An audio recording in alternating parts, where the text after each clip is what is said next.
Intalatu nyaata nama lamaaf hojjetame kophaa isii nyaattee fixxe. Gurbatu haadha manaa dadhabee hiikuudhaaf abbaan mari'ate. Abbaanis haatituu akkasumatti horadhuu jedheen. Assalaamu alaikum warahmatullahi wabarakaatu. Jala jirtu nageenyi badhaadha kabajamtoota jaalatamtoota ilmaan Oromoo idil addunyaa irratti argamtan nageenyi kabajaa fi jaalala bakka jirtanitti isin haadha qabu jecha arallee viidiyoo barnoota isinii qabadheetiin dhufee jira. Hayyee warri mana kanaaf haarawaa taatan awwala irratti mana kana subscribe godha. Erga subscribe gootanii ammoo olii irra kaachoo hin dagatina. Warri viidiyoon kun isinitti ture like godha. Ammallee share godhaati nama hedduu bira dhaqqabsiisa. Egaa akkuma beekamu arallee seenaa biraatti walitti deebineetiin jirra. Gurbaa tokkotu ture. Intala takka jaalatee akkuma nama kamiituttuu fuudhe. Eega fuudhanii bultii ijaaratee wajjin turanii booda amala isii dadhabe. Amala isii dadhabee sirreessuudhaaf illee yaalee eega dadhabee booda abbaadhaan mari'ate. Intala tana gadhiisa jedhee erga murteesse akka itti gadhiisu abbaa gaafate. Abbaanis maal taati? Maaliif intala tana hiikuu murteessitee jedhee gaafate. Tokkoffaa irratti na sobdi. Waan ta'eef wanta hin goone godhe naan jettee waan tokko sirreessee waan jedhe sirreesseera naan jette waan ta'eef na sobdi waan ta'eef hin dadhabee jedheen. Lammaffaa irratti hin nyaatti jedheen. Intalli tiyyatuun akka jabaa kana waa nyaatti. Kanaafuu ammoo xiqqeessi jennaan hin diddee kanaaf dadhabee dhiisuuf deemaa jedheen. Sadaffaa irratti intala tana waa balleessiteetti. Waan isin balleessite kanaaf dhiisuu fedhaa jedheen. Akkasii hayya hin dhiifta. Haatituu waa sadii kana qabdi. Waa sadiin kana wajjin horadhe. Akkam ree jedheen. Haati tiyya hin qabduu jedhee irraa wakkate. Hayya si garsiisa. Qanii haadha san ta'e irraa argite intala san ta'e hin horatta jedheen abbaan hayyuudha. Eshi jedhani. Haadha qormaatuu deemanii jechuudha. Abbaa fi gurbaan kun walii galanii. Eegasanii abbaan manaa gabbaheeti haadha ebelu karaaf deemu jira jibicha kan dheechisi jedhee itti himee deeme. Eeganii deemee qeerraa fagaatee ilaaluma dhaabbatee qe'ee ilaalaa oolee gale. Yoo inni galu jibichi hidhaa jira. Baada haadha ebelu jibicha maaf hin hiinne maa margan jechuun innaan dhufiinsuma kan kee kana gisima tooseentu kan hidhame malee dheedaa oolee ijoollee margatti hamtee jetteen.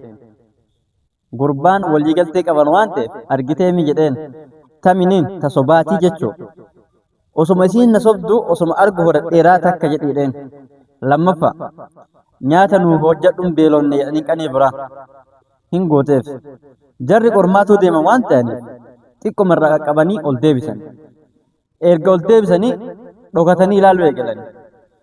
Nyaata achi ol deebi'ee gixxim goote nyaattee hin fixxe. Nyaata jara lamaanii dura goote kuphama isii nyaattee fixxee jechuudha. Badda mucaakiji kanallee argitee mi'ennaan eeyyee arge ta sadaffaa ammoo ummaan xiyyan gootu jedhee irraa waakkate. Eeshi kanallee addaan sii baasa. Kanalleen argita obsi jedheen. Qormaata sadaffaatiif deeman. Qormaata sadaffaa bira gahuudhaaf gurbaa kana jawween na nyaata jedhi jedheen. Bofatu na nyaata jedhe boo'ee iji. Abbaan ammoo daa'ima kiyya bofti na jalaa iddi jedhee xinqama. Uummanni iyyee lafa sanitti walii ga'e. Walga'inaan nama guyyaa takka illee ta'u badii hojjetee hin jirre malee namni badii hojjetu harkaan qabnaan hin du'a jedhaniiranii harkaan hin qabinaanaan haati badeenatu badde guyyaa tokko akka tasaa ta'ee dogongoryaanummaan akkam godha utumsi argu duutaa ilma kiyya jedhe. Dubbiin duraaf firaankii baanan taanii mire firaankiin beektanii mire isaanii qormaata deeman duraa. Gurbaa argite mun argine sanallee jennaan argi jedheen yaa abbaa kiyya dhugaa dubbatte. Erga sanii abbaan wanta garii obsanii wanta garii dhoksanii wanta garii osuma argan akka hin argineetitti bultii ofii qabatanii jedheen ilma isaa gorsa jechuudha. Namoonni bultii keessa jirtan bultiin keessan ammoo akka dura alaalaattanii fi haga bira geettan gargar isinitti ta'e. Ammallee namni sun amalli dura isin jalqaba yeroo walii dhuftan beektaniif eega walii dhuftanii isinit jijjiiran. Gocha keessatti wantoota garaagaraa keessatti haarawaa isinitti ta'e. Garii obsaan akka horatan viidiyoo kanarraa hin barattan jedheetii yaada. Ammallee warroonni ganaa bultitti seenuuf deemtan bultii keessatti wantoonni akkanaa kun yoo isin mudatan ما جناني نمني توك وانتم هين قوني توكو قول إيرا جأني ستمو دندأني يوكان أمو وابلسو دندأني يوكان أمو دقنقر ويرا أرجل دقنقر إذا أرجل تسني في garii obsitee fi garii dhoksitee fi garii gorsiteeni horachuu danda'u qabdaa jechuudha jaartii santiisan. Maal irraa baratan viidiyoo kanarraa tokkoffaa irratti jireenyi akka gisee alaa walitti dhufanii osoo hin taane gisee keessa seenanii hin jedhan akka obsa guddaa gaafatuu fi arshaa kaffalamu kamuu nama kaffalchiisuu danda'u irraa hin barannaa jechuudha. Lammaffaa irratti namni kamuu guutuu akka hin taanee fi dogongora akka qabu. Fakkeenyaaf gurbaan kun yeroo intala tanarraa waan kana argee hin dhiisa yookaan ammoo isin adda bahuu murteessee abbaa isaatiin mari'atu haati tiyya amala an injaartii tiyyarraa jibbe kana hin qabdi jedhee hiyyaan.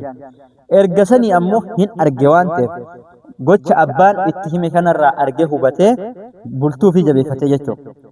Kanaaf bultii keessatti dogongorri uumamuu hin danda'a, waliigalteen dhabamuu hin danda'a, akkasumallee deebi'eetii wantoonni akka isin feetanitti deemuu dhabuu hin danda'an.